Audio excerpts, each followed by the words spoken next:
la vie après la mort? C'est une question que tout le monde se pose. Peut-être pas aujourd'hui, mais un jour nécessairement.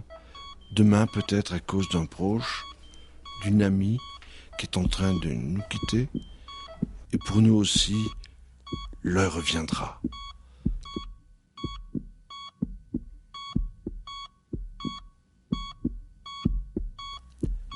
Certains disent, il y a peut-être quelque chose, on verra bien quand j'en serai là. Pourquoi m'inquiéter aujourd'hui?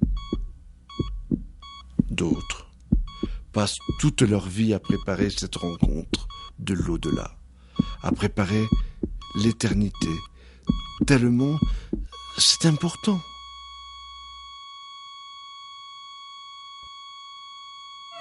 Tous, sans doute, nous avons de la répugnance à penser à la mort, car nous sommes faits pour la vie. Voilà pourquoi il est bien utile d'éclairer ce que nous pouvons savoir de la vie après la mort.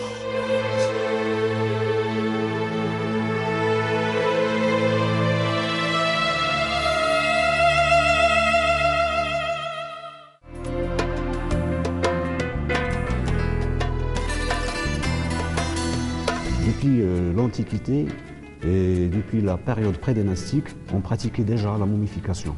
Et la momification, c'est une opération très compliquée, très complexe.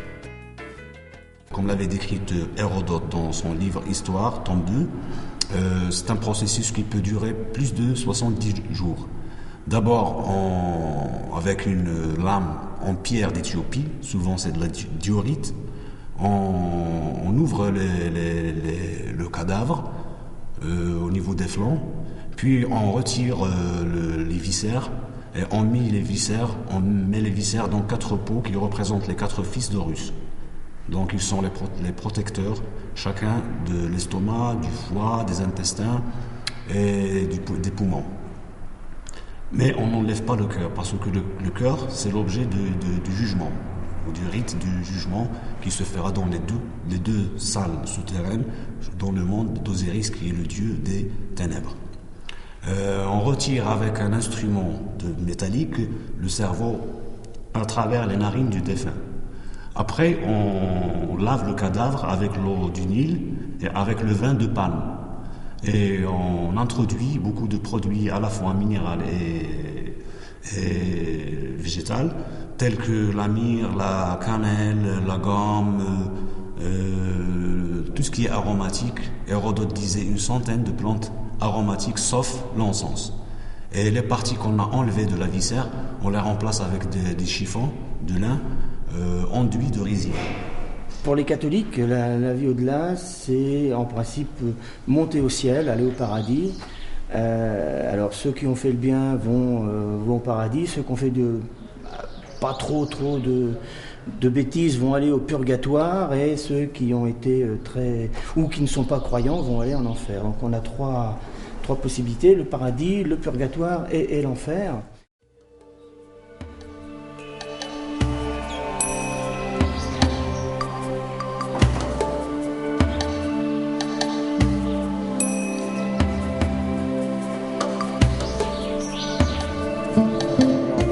Dans le bouddhisme, en fait, la mort, c'est... En fait, personne ne meurt jamais. Donc, tout le monde est réincarné en fait en quelque chose, en quelqu'un de meilleur ou quelqu'un de moins bien. Donc le but du jeu dans la vie, c'est de faire des bonnes actions et donc du coup plus on fait des bonnes actions, plus on est réincarné dans une personne meilleure ou une personne plus riche.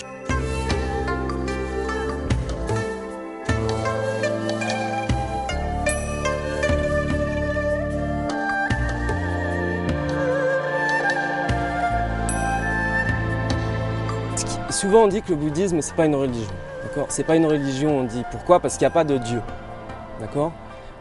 Bouddha c'était un messie quoi. C'est comme Mahomet ou Jésus, d'accord ? C'est des chefs spirituels quoi. Mais dans le bouddhisme il n'y a pas de Dieu, c'est-à-dire il n'y a pas un Allah ou un Dieu quoi, d'accord ? Après le principe du bouddhisme c'est qu'on n'est pas ce qu'on fait quoi, d'accord ? C'est-à-dire que vous êtes une personne, vous pouvez être une bonne personne et faire de très mauvaises choses et être une très mauvaise personne et faire de très bonnes choses. Donc oui, il y a la dimension d'âme. Après, je ne suis pas sûr qu'il y ait un mot dans les langues asiatiques pour définir l'âme au sens propre du terme. Voilà. Je pense qu'on ne différencie pas l'âme de la personne. En réalité, le corps, c'est la carte d'identité de l'âme. L'âme ne vient à l'existence qu'avec le corps qui lui donne sa figure et dont elle est la vie spirituelle. Nous ne sommes chacun qu'une seule personne avec une seule âme, un seul corps, une seule histoire, une seule éternité. C'est une addition de petites vies avec toujours les limites de la vie d'ici, jusqu'à ce que tout d'un coup, il n'y ait plus de vie du tout. Les juifs, les musulmans et les chrétiens croient qu'après cette vie, il y a une vie éternelle.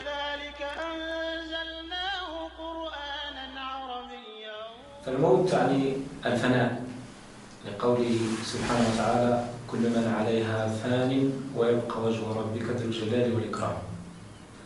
بمعنى الموت هي نهاية الحياة الدنيوية. بالموت تنتهي هذه الحياة. بالموت ينتهي العالم الدنيوي لبداية الحياة البرزخية.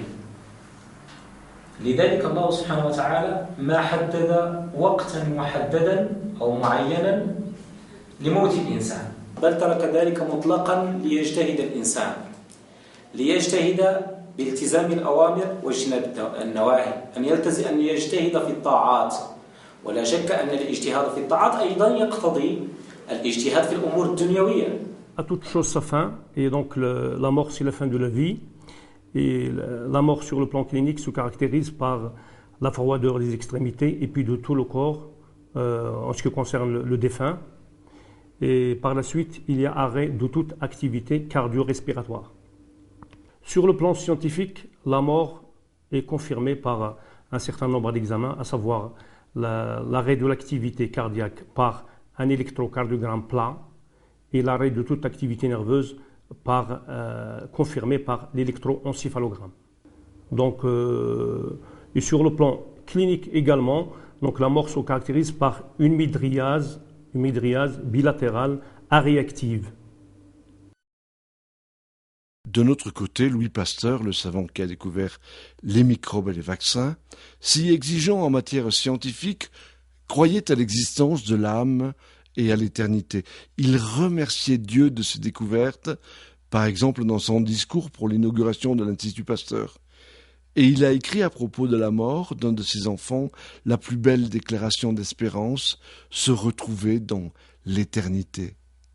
Mon enfant qui est mort, est-il mort absolument, pour toujours, ou bien aura-t-il part à un bonheur vivant où je pourrais le retrouver?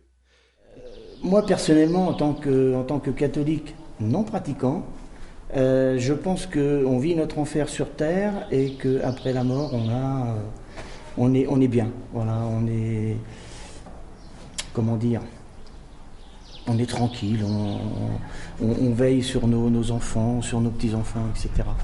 Je pense que l'enfer c'est sur terre et non pas après la mort.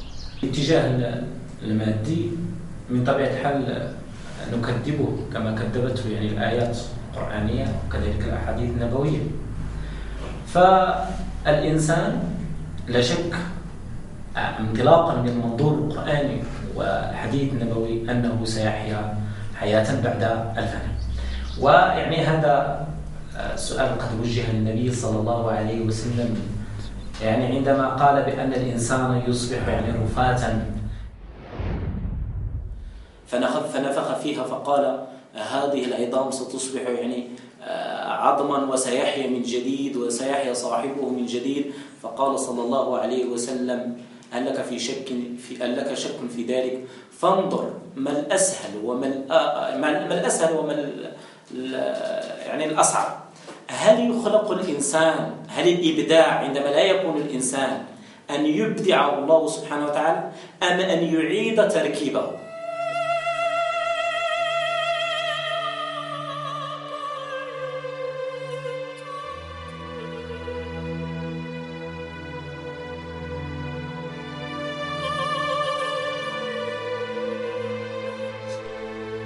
Je sens bien en moi que ma vie profonde n'est pas faite pour s'arrêter.